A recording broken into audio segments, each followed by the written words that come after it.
श्री गणेशाय नमः। वक्रतुंड महाकाय सूर्यकोटि समप्रभ निर्विघ्नं कुरु मे देवं सर्वकार्येषु सर्वदा।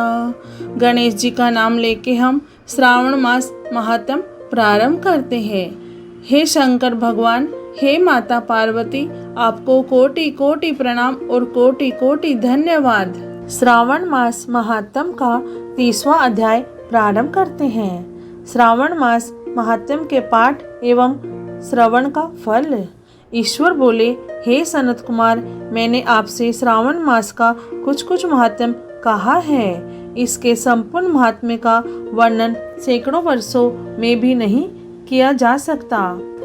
मेरी इस कल्याणी प्रिया सती ने दक्ष के यज्ञ में अपना शरीर दग्ध करके पुनः हिमालय की पुत्री के रूप में जन्म लिया। श्रावण मास में व्रत करने के कारण यह मुझे पुनः प्राप्त हुई, इसीलिए श्रावण मुझे प्रियकर है। यह मास न अधिक शीतल होता है और न ही अधिक उष्ण गर्म होता है। राजा को चाहिए कि श्रावण मास में श्रोताग्नि से निर्मित श्वेत भस्म से अपने संपूर्ण शरीर को उद्धूलित करके जल से आर्द्र भस्म के द्वारा मस्तक, वक्षस्थल, नाभि, दोनों बाहु, दोनों कोहनी, दोनों कलाई, कंठ, सर और पीठ, इन 12 स्थानों में त्रिपुंड धारण करें। मान स्तो के मंत्र से अथवा सधोजात आदि मंत्र से अथवा षडाक्षर मंत्र ओम नमः शिवाय से भस्म के द्वारा शरीर को सुशोभित करें और शरीर में 108 रुद्राक्ष धारण करें। कंठ में 32 रुद्राक्ष, सर पर 22, दोनों कानों में 12, दोनों हाथों में 24, दोनों भुजाओं में 8, ललाट पर 1 और शिखा के अग्रभाग में 1 रुद्राक्ष धारण करें। इस प्रकार से करके मेरा पूजन कर पंचाक्षर मंत्र का जाप करें। हे विपेंद्र, श्रावण मास में जो ऐसा करता है वह मेरा ही स्वरूप है, इसमें संदेह नहीं है। इस मास को मेरा अत्यंत प्रिय जानकर केशव की तथा मेरी पूजा करनी चाहिए। इस मास में मेरी अत्यंत प्रिय तिथि कृष्णा अष्टमी भारत के पश्चिमी प्रदेशों में युगादि तिथि के अनुसार मास का नामकरण होता है। अतः श्रावण कृष्ण अष्टमी को भाद्रपद अष्टमी समझना चाहिए। पड़ती है उस दिन भगवान श्री हरि देवकी के गर्भ से उत्पन्न हुए थे। हे सनत कुमार, यह मैंने आपको संक्षेप में बताया है।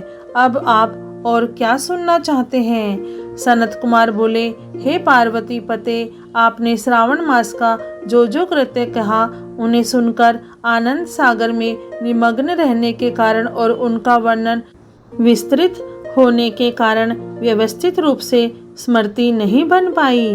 अतः हे नाथ, आप क्रम से सबको यथार्थ रूप से बताइए।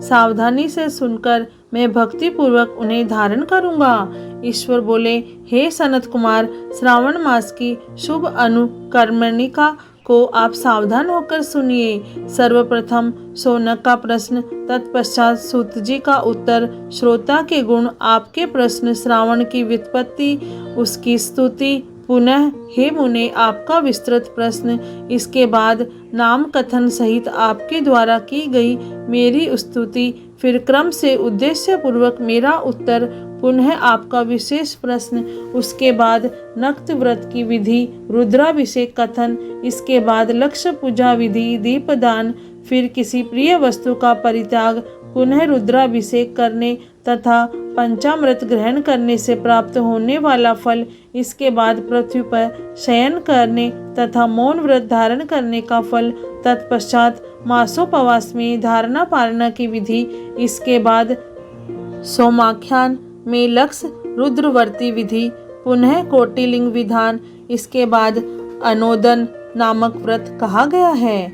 इसी व्रत में हैस्यवान ग्रहण, पत्तल पर भोजन करना, शाक त्याग, भूमि पर शयन, प्रातः स्नान और दम तथा शम का वर्णन, उसके बाद स्पष्टिक आदि लिंगों में पूजा, जप का फल, उसके बाद प्रदक्षिणा, नमस्कार, वेद पारायण, पुरुष सूक्त की विधि, उसके बाद गृह यज्ञ की विधि, रवि सोम मंगल के व्रत का विस्तार पूर्वक वर्णन, पुनः बुध गुरु का व्रत, इसके बाद शुक्रवार के दिन जीवंतिका का व्रत, पुनः शनिवार को नरसिंह, शनि, वायुदेव और अश्वत्थ का पूजन, ये सब कहे गए हैं। उसके बाद रोटक व्रत का महात्म्य, औदुंबर व्रत, स्वर्ण गौरी व्रत, दुर्वा गणपति व्रत, पंचमी तिथि में नाग व्रत, षष्ठी तिथि में सुपोदन व्रत, इसके बाद शीतला सप्तमी नामक व्रत, देवी का पवित्रारोपण, इसके बाद दुर्गा कुमारी की पूजा, आशा व्रत, उसके बाद दोनों एकादशियों का व्रत, पुनः श्री हरि का पवित्रारोपण, पुनः त्रयोदशी तिथि को कामदेव की पूजा, उसके बाद शिवजी का पवित्रक धारण, पुनः उपाकर्म, उत्सर्जन तथा श्रवणाकर्म, इसका वर्णन किया गया है। इसके बाद सर्प बलि, हयग्रीव, जन्मोत्सव, सभादीप, रक्षाबंधन, संकटनाशन व्रत, कृष्ण जन्माष्टमी व्रत तथा उसकी कथा, पिठोर नामक व्रत, पोला नामक व्रत, कुश ग्रहण, नदियों का रजोधर्म, सिंह संक्रमण में गोप्रसव होने पर उसकी शांति, कर्क सिंह संक्रमण काल में तथा श्रावण मास में दान, स्नान, महात्म्य श्रवण, उसके बाद वाचक पूजा, इसके बाद अगस्त्य अर्घ्य विधि, फिर कर्मों तथा व्रतों के काल का निर्णय बताया गया है। जो श्रावण मास महात्म्य का पाठ करता है अथवा इसका श्रवण करता है, वह इस मास में किए गए व्रतों का फल प्राप्त करता है। हे सनत कुमार, आप इस शुभ अनुक्रम को अपने हृदय में धारण कीजिए। जो इस अध्याय को तथा श्रावण मास के महात्म्य को सुनता है, वह उस फल को प्राप्त करता है जो फल सभी व्रतों का होता है। हे विप्र, से अधिक कहने से क्या लाभ है। श्रावण मास में जो विधान किया गया है, उनमें से किसी एक का व्रत भी करने वाला मुझे प्रिय है। सूत जी बोले, हे शौनक, शिवजी के अमृत में इस उत्तम वचन का अपने कर्णपुट से पान करके सनत कुमार आनंदित हुए और कृत्य हो गए।